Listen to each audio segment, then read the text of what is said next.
Hello, my name is Dr. Fear. I want to thank you for watching my video. If you enjoy listening to scary stories and watching scary video compilations, please hit that subscribe button so that you can be notified when I release new content. If you enjoy this video, I ask that you please hit that like button and leave a comment as it does help my channel enormously. Now, without further ado, kick back, dim the lights, and enjoy the story.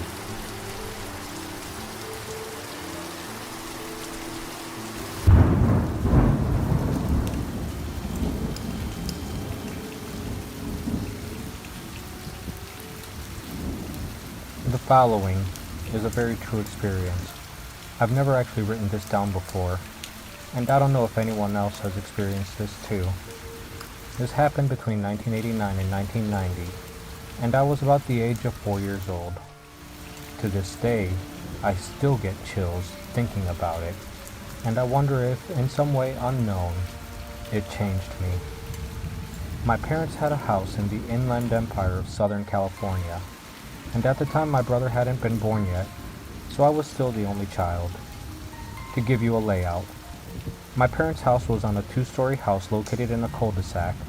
On the bottom floor, there was 2 bedrooms, a bathroom, the living room, and the kitchen. The second floor was just the master bedroom and the bath. All you could see from the street was the garage and one of the bedroom windows on the bottom floor, and the window of my mom's bathroom on the second floor. To get to the front door, you had to walk along the cement pathway that ran along the side of the house. You had to pass the first bedroom that you can see from the street. Then you pass the bathroom window, and then another bedroom window, and then you would be at the front door. The backyard was beyond that point. My bedroom, at the time, was the bedroom next to the front door. Now, for some reason, my blinds weren't completely down to the bottom of the window. There was about a 6-inch gap with nothing covering it. I was pretty young, so I didn't really care much about it at the time. The bed was in the middle of the wall, across from my bedroom door, and to the left was the window. According to my mom, this all happened right before midnight. My mother was asleep in her room upstairs, and my dad was a policeman that worked nights in another city. I was fast asleep in my room, and out of nowhere I suddenly awoke, looking up at the ceiling. I don't know what woke me, or if I just popped awake on my own. After my eyes adjusted to the night's light of my bedroom, I sat up and started looking around my room. All of a sudden, something caught my eye at the window, in the gap.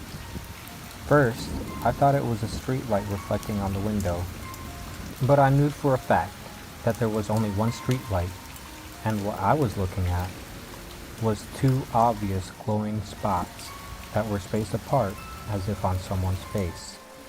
Then I thought, is that a cat looking at me?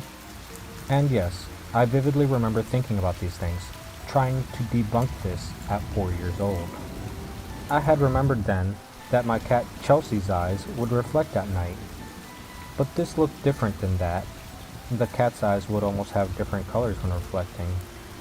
These were 2 very solid, bright white, glowing eyes, looking straight at me.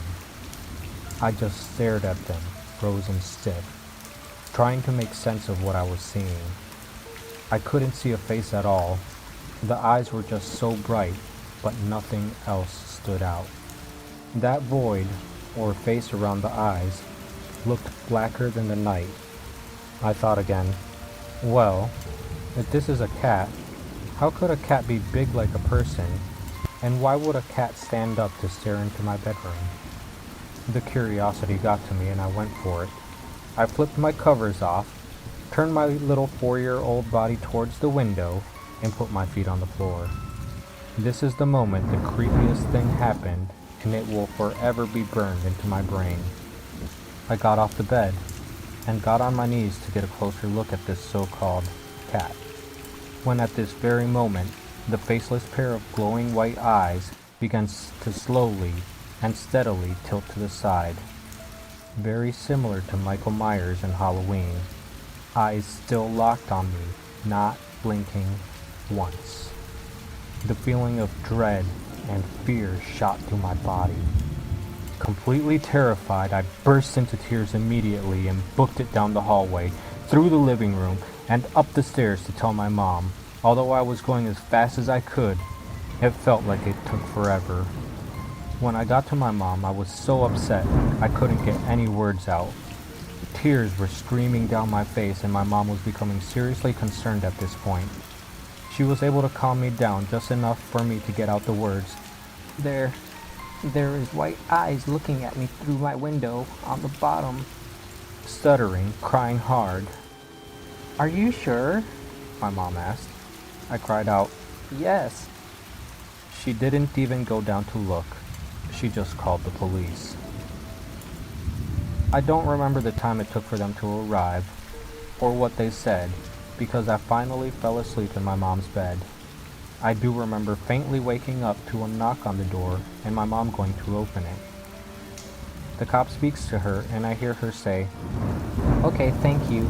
Good night," and shuts the door. Did they find it, Mommy? I asked, half asleep. No, honey.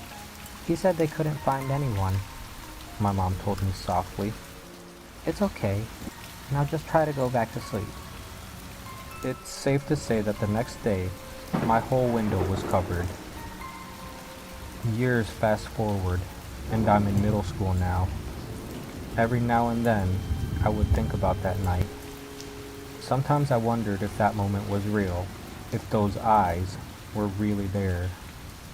Those unforgettable white eyes.